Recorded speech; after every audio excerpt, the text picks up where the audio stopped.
Элдер кадимкидей жазгы тириликти баштаган, дыйканчылыкты баштады.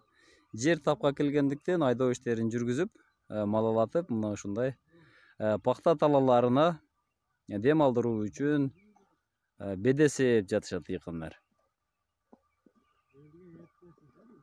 Беденин уругу бул өзүнүн эле Кара Балтанын кыргыз уругу экен.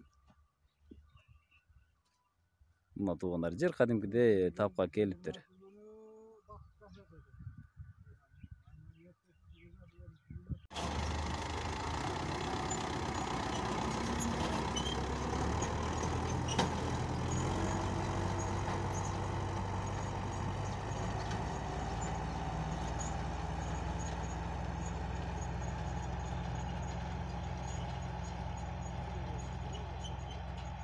Бедеге атабыз.